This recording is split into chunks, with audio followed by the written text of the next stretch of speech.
우리 성경 말씀 보겠습니다. 성경 말씀은 민수기 22장 1절로 13절 말씀입니다. 민수기 22장 1절로 13절 말씀입니다. 구약 성경 233쪽에 있습니다. 민수기 22장 1절로 13절 말씀입니다. 한 절씩 번갈아 읽겠습니다. 이스라엘 자손이 또 길을 떠나 모압 평지에 진을 쳤으니 요단 건너편 곧 여리고 맞은편이더라. 십볼의 아들 발락이 이스라엘이 아모리인에게 행한 모든 일을 보았으므로 모압이 심히 두려워하였으니 이스라엘 백성이 많음으로 말미암아 모압이 이스라엘 자손 때문에 번민하더라. 미디안 장로들에게 이르되 이제 이 무리가 소가 우리 사방에 있는 것을 다 뜯어먹으리로다 하니 그때 십볼의 아들 발락이 모압 왕이었더라. 그가 사신을 부올의 아들 발람의 고향인 강가 버돌에 보내어 발람을 부르게 하여 이르되 보라, 한 민족이 애굽에서 나왔는데 그들이 지면에 덮여서 우리 맞은편에 거주하였고 우리보다 강하니 청하건대 와서 나를 위하여 이 백성을 저주하라. 내가 혹 그들을 쳐서 이겨 이 땅에서 몰아내리라. 그대가 복을 비는 자는 복을 받고 저주하는 자는 저주를 받을 줄을 내가 알미니라. 모압 장로들과 미디안 장로들이 손에 복채를 가지고 떠나 발람에게 이르러 발락의 말을 그에게 전하매 발람이 그들에게 이르되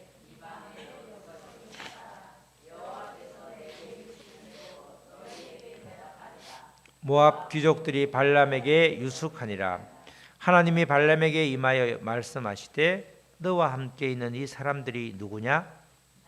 발람이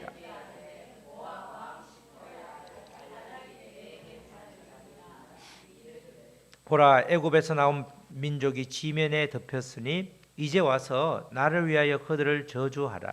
내가 혹 그들을 쳐서 몰아낼 수 있으리라 하나이다. 하나님이 발람에게 이르시되 너는 그들과 함께 가지도 말고 그 백성을 저주하지도 말라. 그들은 복을 받은 자들이니라. 다 같이요. 발람이 아침에 일어나서 발락의 귀족들에게 이르되 너희는 너희 땅으로 돌아가라. 여호와께서 내가 너희와 함께 가기를 허락하지 아니하시니라. 아멘. 오늘 제목은 발람의 이야기죠. 발람이라는 사람을 우리가 이렇게 평가할 수 있는데, 다 같이 내 욕심을 위해 하나님을 내 편으로 만들려 하지 말라. 내 욕심을 위해 하나님을 내 편으로 만들지 하지 말라. 이런 말씀입니다. 우리가 성경을 보면 특별히 모세 5경 중에서 창세기를 빼고 출애굽기부터 시작 애굽에서 나오는 기간부터 광야 40년까지 그때까지가 출애굽기에서 이 신명기까지죠. 그것을 시간적인 흐름에 따라서 크게 5단계로 구분할 수가 있습니다. 첫 번째로는 람셋에서 시내산까지. 람셋이란 말은 람셋이라고 하는 것은 고센 땅을 말하죠.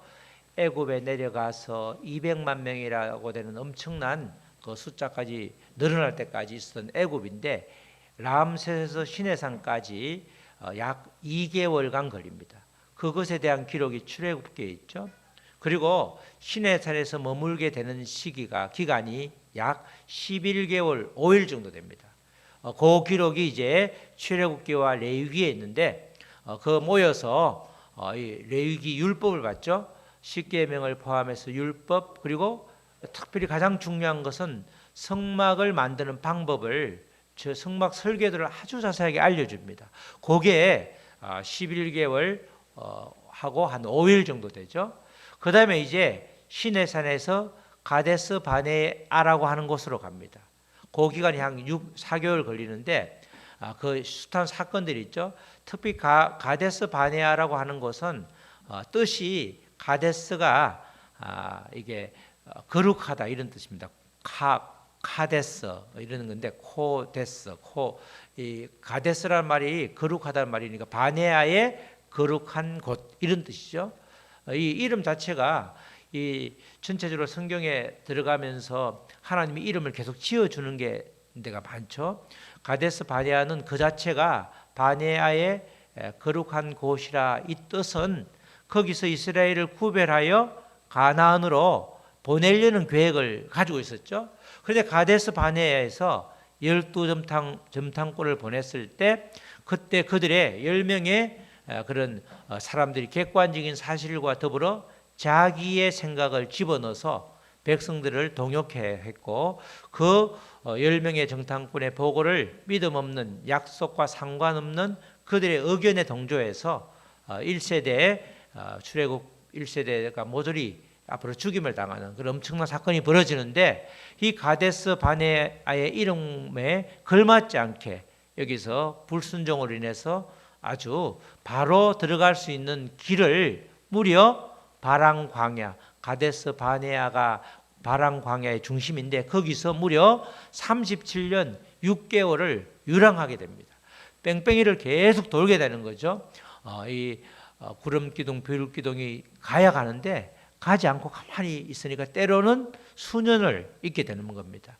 이 37년 6개월에 대한 기록이 민수기 16, 17, 18, 19까지 4개 장에 대해서 있는데 내용이 별로 없습니다.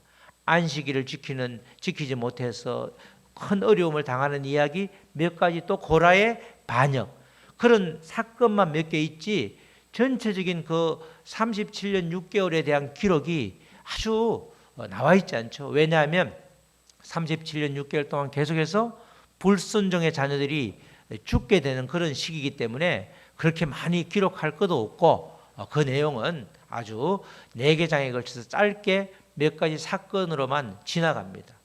이런 기록들이 전체적으로 람셋에서 시작해서 계속해서 지나가는 그 일정들은 민수기 33장에 아주 자세하게 나와 있습니다. 이 37년 6개월 동안 기록이 민수기이고 이제 그 다음에 가데스 바네아에서 모압 평지로 1세대들 출애굽 1세대들이 거의 다 죽고 난 다음에 거의 다 죽을 무렵에 이제 모압 평지로 올라가게 되는데 그때 그 기간이 7월 달부터 12월까지 약 5개월 정도 되죠. 원래대로 하면 람셋에서 시내산으로 와서 가데스 바네아에서 바로 모압 평지로 온다고 그러면 전체가 23개월 2년이 채 걸리지 않는데 원래 람셋에서 바로 직행거리 바다로 쭉 바닷길로 해안길로 올라가면 한 열흘밖에 안 걸리고 2주도 안 걸리는데 아주 길어봤자 24개월이면 충분한 기간을 40개월에 걸쳐서 이렇게 오게 되는 거죠. 그것을 그림으로 표시한 것이 이제 우리가 뒤에 지도가 나옵니다. 쭉 보면 저 중간에 보면 올라가는 데가 있죠. 여기가 이게 보이나 모르겠습니다.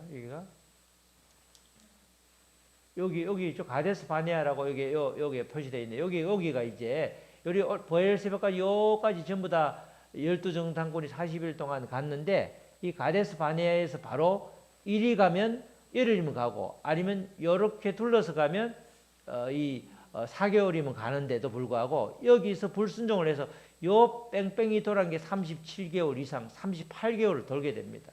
그리고 나서 이제 하나님께서 요 한 5개월에 걸친 요 여정을 다시 이 표로 보면 이렇게 나오죠. 지금 40년째 이 출애굽 한 40년째 되는 1월에 미리암이 죽죠. 그 다음에 미리암이 죽은 다음에 우리가 지난번에 봤던 머리바에서 그렇게 반석을 돌로 치는 그래서 이 아론과 모세가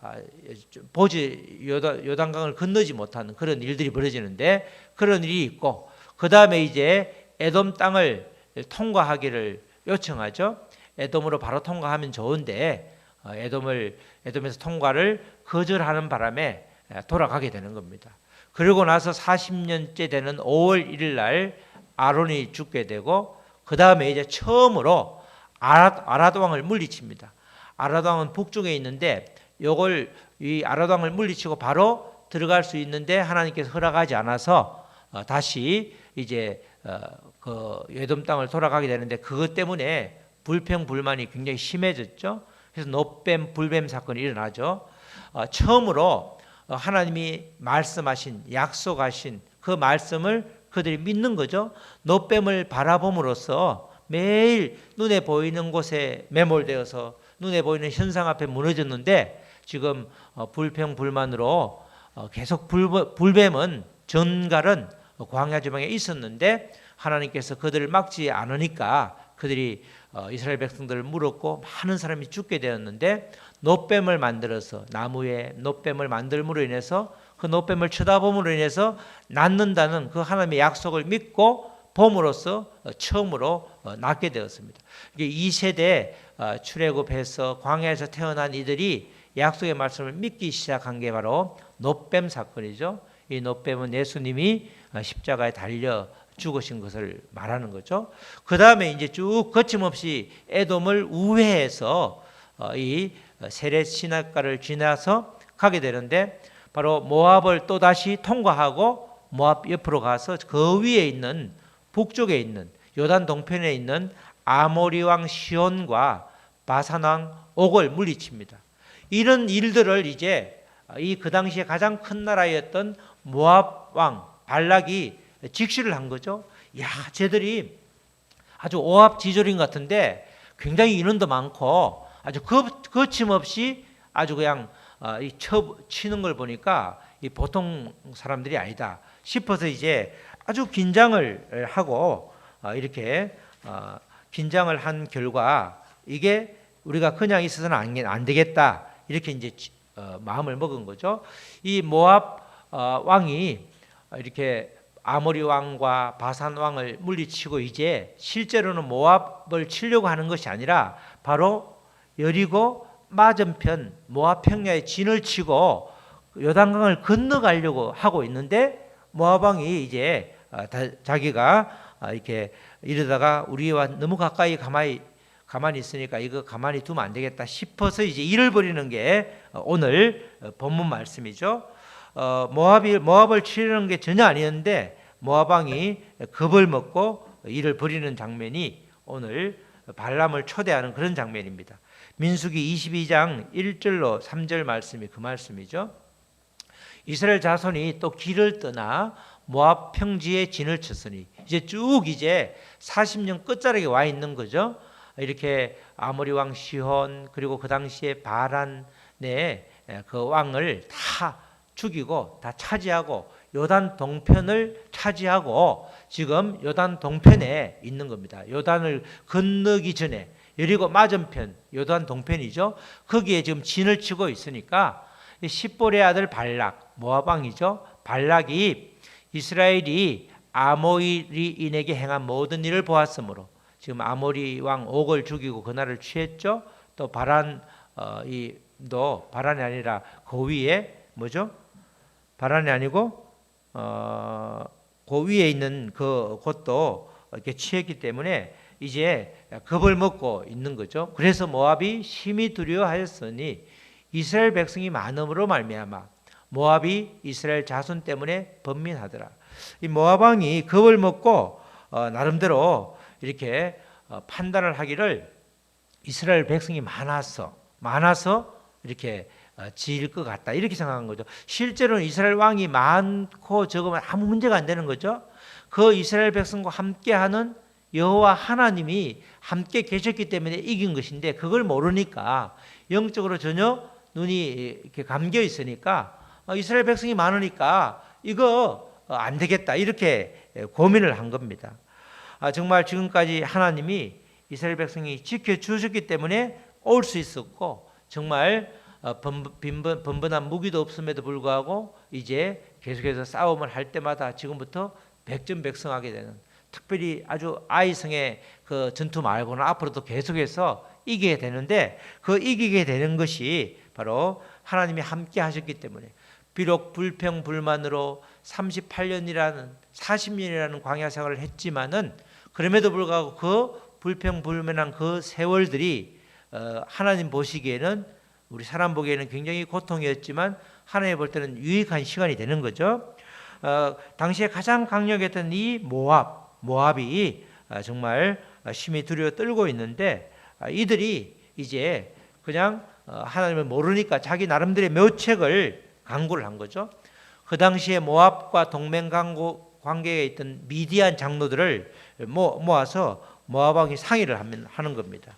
자, 그게 이제 민수기 22장 4절 6절인데 미디안 장로들에게 이르되, 미디안이라고 하는 나라는 원래 아브라함의 후손이 세운 나라죠. 아브라함의 자녀 중에 미디안이 있는데 여기에 모세의 장인이 있던 민족입니다.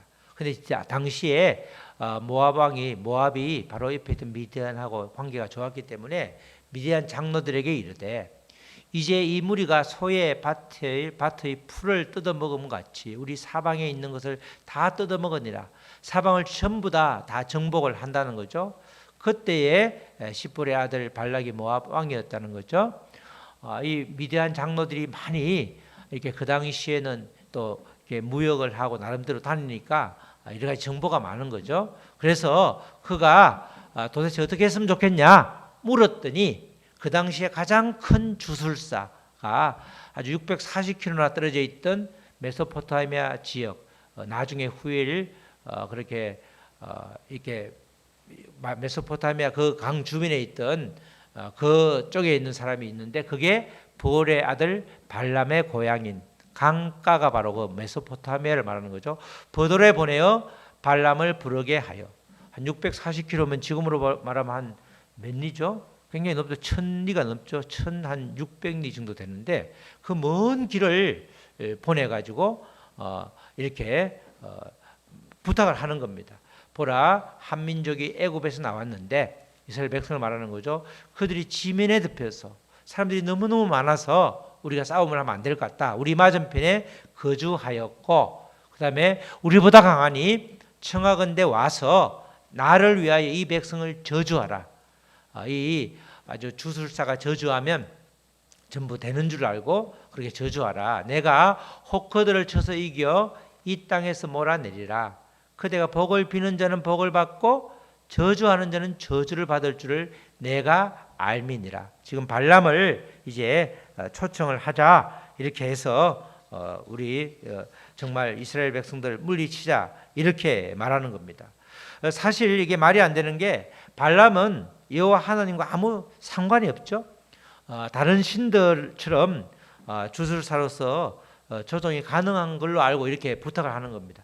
그 당시에는 뭐 지금도 그런 경우가 있는데 주술사들, 무당들은 신들을 불러내죠. 불러내가지고 정말 과거를 잘 마칩니다. 왜냐하면 귀신도 우리 출애굽기의 10가지 재앙 보면 굉장히 많이 하나님이 하시는 일을 이렇게 할 때가 있잖아요. 그렇지만 원칙적으로 하나님과 소통을 하기 위해서는 하나님과의 관계가 있어야 되는데, 지금 이 하나님께 빌라고 하는, 이렇게 주술사에게 부탁하는 것 자체가 어폐가 있는 거죠. 하나님의 백성들이 말씀을 정말 듣고 묻는 것이 자연스러운 겁니다. 하나님의 백성들은 하나님과의 관계를 위해서 소통하게 되고 이렇게 되는데 전혀 그렇지 못하죠. 이렇게 정말 모압 왕 발락이 이 발람을 주술사로 초청하기로 하고 그렇게 사람들을 보내게 되죠. 이 보내서 이제 초청하는 장면이 22장 7절로 8절에 나와 있죠. 7절로 보면 모압 장로들과 미디안 장로들이 손에 복채를 가지고, 그러니까 주술사니까 복채를 가지고 여러 가지 귀한 물질을 가지고 떠나 발람에게 이르러 발락의 말을 그에게 전하매, 발람이 그들에게 이르되 이 밤에 여기서 유숙하라. 여호와께서 내게 이르시는 대로 너에게 대답하리라. 모압 귀족들이 발람에게서 유숙하니라. 이렇게 나오죠.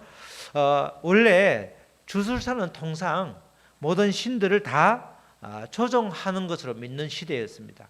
지금도 보면 뭐 믿음을 제대로 갖지 않는 사람들이죠. 선거철이 되면 어떤 곳에서 굉장히 아주 그냥 부흥하는, 굉장히 아주 그 성수기를 이루는 경우가 있습니다. 그렇죠?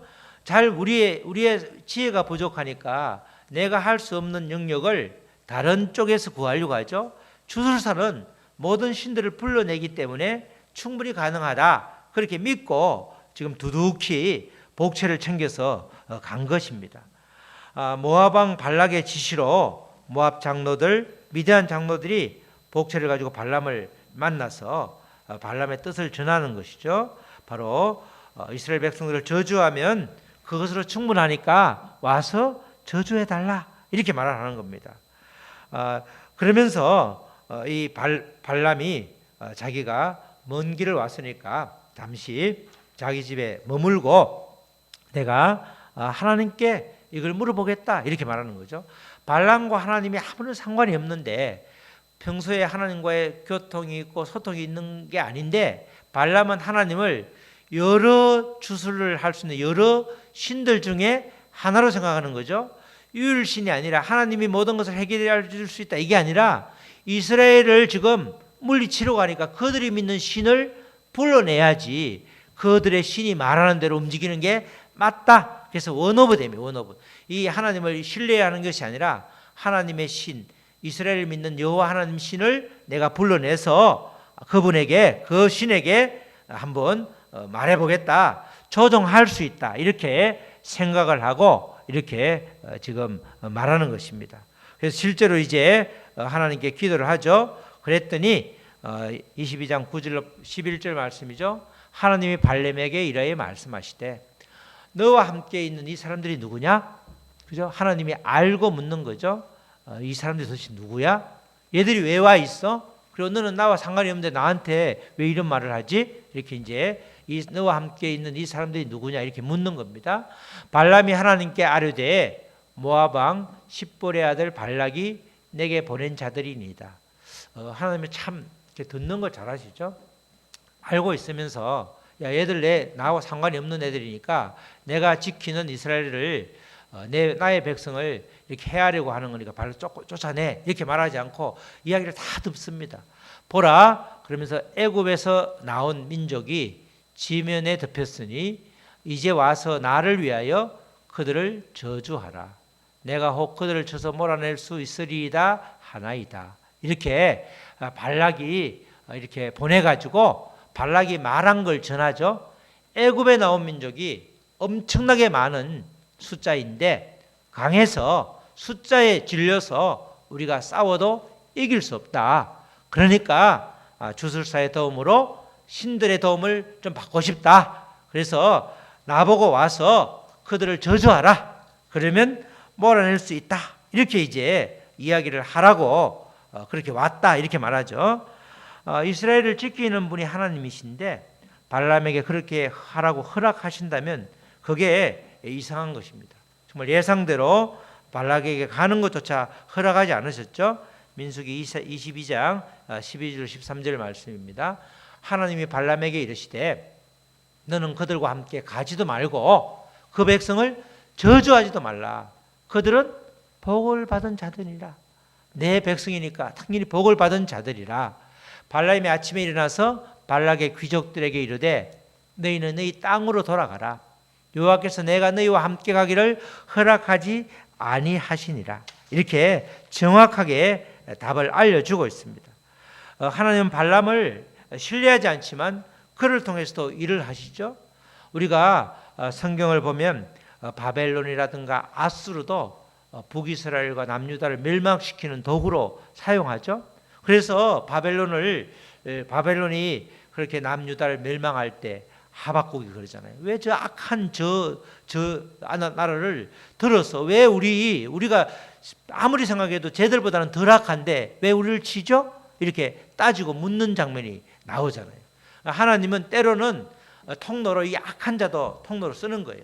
그래서 우리는 늘 겸손할 수밖에 없는 게 내가 하나님의 선한 통로로 쓸 수도 있지만 악한 나를 통로로 쓸 수 있기 때문에 하나님의 통로로 쓰이는 것은 귀하지만 그러나 내가 온전히 하나님이 통로로 쓰시는 주체가 하나님이지 내가 잘나서 통로로 쓰는 게 전혀 아니기 때문에 우리는 늘 겸손할 수밖에 없는 그런 이유를 보여주고 있습니다. 발람을 쓰시는 하나님이시죠. 하나님이 분명하게 말씀하시는 게 이 복채를 들고 온 모압 장로들, 미디안 장로들과 함께 가지도 말고 저주하지도 말라 이렇게 말을 합니다. 오히려 하나님은 이스라엘 백성들 편임을 정확하게 알려주고 있죠. 응답이 아주 분명했습니다. 이거면 끝이 나야 되는 거죠. 그런데 발람은 주술사이고 사실 이 복채에 관심이 많았기 때문에 그걸 알고 이 발락이 모압 왕이 다시 더 높은 고관들을 보내고 은금 패물을 더 많이 지어주면서 다시 보냅니다.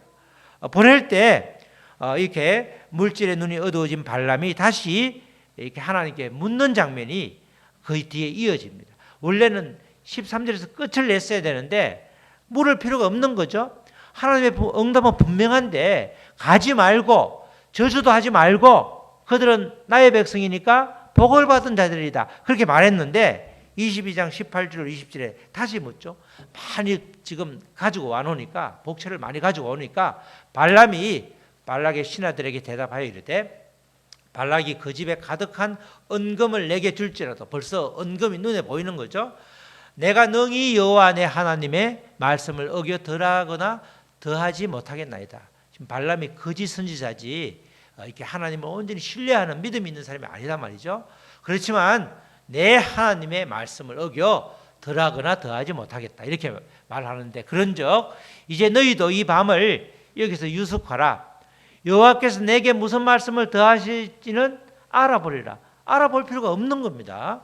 자, 밤에 하나님이 발람에게 임하여 이르시되 그 사람들이 너를 부르러 왔거든 일어나 함께 가라. 그러나 내가 네게 이르는 말만 준행할지니라. 하도 때를 쓰니까 그래 그러면 가라 이렇게 말을 하죠. 이 앞뒤 장면이 어찌 보면 우리가 익숙하지 않고 받아들이기 힘들 수 있지만 지금 발람에 초점을 두는 거예요. 발람이 정말 자기가 하나님이 딱 정확하게 응답을 주셨는데 계속해서 내가 원하는 응답을 받기 위해서 다시금 이렇게 나아가는 모습을 볼 수 있는 겁니다.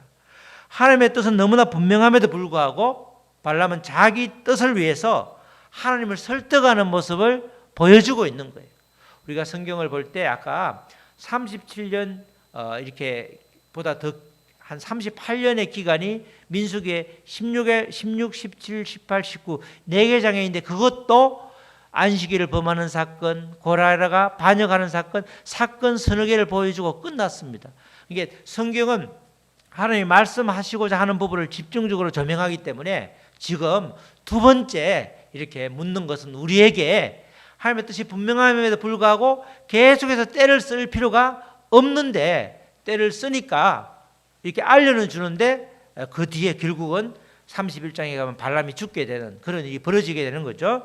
이렇게 우리가 기도라고 할 때 하나님의 뜻이 분명하면 그 뜻을 순종함으로 지키는 게 기도인데 때로는 내가 원하는 것을 달라고 계속해서 때를 쓰는 모습을 마치 우리가 기도하고 그것이 이루어진 것이 기도 응답이라고 말할 수 있는 거죠. 발람이 두 번째 기도했더니 가라 대신에 내가 말하는 말을 준행하라 하니까 기도 응답이 이루어진 걸로 생각할 수 있다는 거죠. 원래 여기서 끝냈으면 발람도 살고 다른 일도 없을 텐데 여기서 순종하지 않음으로 해서 결국은 마지막에 보면 발람이 죽임을 당하는 겁니다. 그래서 믿음의 사람은 끝까지 가봐야 돼. 끝까지. 마지막까지 갈 때에 우리는 주 앞에 온전히 서게 되고 주님이 우리를 칭찬하는 거지 중간에 여러 가지 반전들을 놓고 봐라. 끝까지 기도하니까 하나님이 이루어지시지 전혀 아니라는 것을 성경이 보여주고 있습니다. 발람은 출발부터 문제가 있었던 것이죠. 그래서 이제 이어지는 쭉 이야기들이 그런 이야기들입니다. 계속해서 하나님께 묻고 대답하고 묻고 대답하지만 마지막에 가서 성경에 보면 신약의 요한계시록이라든가 쭉 내용에 보면 발람이 술수를 써가지고 모압 여자 미디안 여자를 풀어서 이스라엘 백성들을 이렇게 간음케 해서 그래서 2만 4천 명이 죽게 되는 이야기 뒤에 벌어지는데 차라리 가지 말아야 될 걸 간 게 이제 문제가 되었던 것입니다. 우리가 정말 이 발람의 모습이 우리의 모습일 때가 많습니다. 오늘 말씀 제목처럼 내 욕심을 채우기 위해서 하나님을 내 편으로 만들려는 노력, 그것은 의미가 전혀 없는 것입니다. 우리는 항상 그래서 하나님의 뜻을 먼저 구하고 찾아야 되는 거죠. 그리고 하나님의 말씀을 통해서 알려주신 하나님의 뜻을 삶에서 순종함으로 행할 때 우리는 정말 구별된 백성, 원래 가데아 바네아에 사는 구별된 백성, 그리고 아주 거룩한 백성이 되는 것입니다. 우리 이런 모습이 출애굽에서 가나안으로 들어갈 자격이 있는 하나님의 백성들인 것이죠. 우리가 정말 하나님의 뜻을 구하고 그 뜻대로 사는 복된 주님의 나라 백성이라는 사실을 늘 기억하면서 정말 내 편으로 내가 뜻을 정해놓고 그것으로 하나님을 끌어들이는 하나님의 거룩한 뜻을 통해서 내가 하나님께 영광을 돌리는 것이 아니라 그 역으로 내 뜻을 위해서 하나님을 끌어오고 하나님을 이용하는 그런 불경한 일을 우리가 늘 경계하면서 오늘도 승리하는 저와 여러분 되시기를 주님의 이름으로 축원합니다. 아멘. 우리 찬양하시고 말씀 붙들고 기도하시겠습니다. 하나님 아버지 감사합니다. 오늘도 아버지 발람과 발락의 이야기, 특별히 아버지 이스라엘이 이제 광야 생활의 끝자락에서 아버지 우리에게 주는 아버지 발람과 발락의 아버지 그런 교훈은 정말 아버지 이제 주님의 아버지 온전한 뜻을 이루는 것이 가장 큰 것이지 나의 욕심, 나의 탐심을 위해서 하나님을 내 편으로 끌어들이는, 그래서 그것이 이루어지면 기도 응답이라고 왜곡하는 일들이 일어나지 않도록 성숙한 믿음의 사람으로서 성도의 길을 걸을 수 있도록 인도하여 달라고 우리 다 같이 잠시 기도하시겠습니다. 하나님 아버지 감사합니다. 이제 아버지 광야 생활의 끝자락에서 정말 있을 때에 이스라엘 백성들이 아버지 방심함으로 인해서 엄청난 일들이 아버지 아직도 남아 있습니다. 그러나 그 과정에서 정말 아버지 이스라엘 백성들을 아버지 인도하신 그 하나님의 능력을 보는 것이 아니라 아버지 엄청난 숫자의 이스라엘 백성들을 보면서 아버지 겁을 먹은 모압이 아버지 그 당시에 용하다는 주술사, 아주 유명한 아버지 주술사, 아버지 거짓 선지자 발람을 불러서 아버지 이를 해결하려는, 이를 도모하려는 그런 모습을 보게 되고, 또 그 과정에서 발람이 하나님께서 분명히 아버지 믿지 않는 발람에게도 정확하게 응답을 주셨는데 아버지 그 응답을 아버지 뒤로하고 또다시 아버지 응답을 구하는, 그래서 그의 욕심을 채우려는 그 사악한 동기가 결국은 아버지 그에게 화가 있음에도 불구하고 화를 불러옴에도 불구하고 그것이 마치 아버지 바로 눈앞에 있는 이익을 위해서 그렇게 하는 것을 보게 됩니다. 하나님, 우리는 온전히 하나님의 뜻을 구하기를 원합니다. 그래서 그 하나님의 뜻을 말씀을 통해서 받고 순종함으로 구별된 백성, 거룩한 백성이 되어서 하나님과의 소통의 끈이 늘 활짝 열릴 수 있도록 다치지 않도록 아버지 우리를 인도하여 주시옵소서. 하나님 아버지 감사합니다. 내 욕심을 위해서 하나님을 내 편으로 만들려는 아버지 갖가지 시도를 이제는 아버지 중단하게 하시고 말씀을 통해 하나님의 뜻을 분별하고 그 뜻을 준행함으로써 삶에서 실천하고 드러냄으로써 아버지 모든 말씀이 그냥 아버지 돌짝밭같이 또는 아버지 흙에 떨어진 여러 가지 아버지 자갈에 돌밭에 떨어진 그런 아버지 말씀처럼 우리가 그렇게 튕겨내지 않고 온전히 옥토와 같은 우리의 마음에 심겨져서 말씀이 그대로 믿어지고 말씀대로 삶으로 인해서 모든 갈등이 치유되고 모든 상처가 치유되는 그런 놀라운 일을 경험할 수 있도록 주님 도와주시옵소서. 감사하며 모든 말씀 예수님을 위해 예수님의 이름으로 기도드렸습니다. 아멘.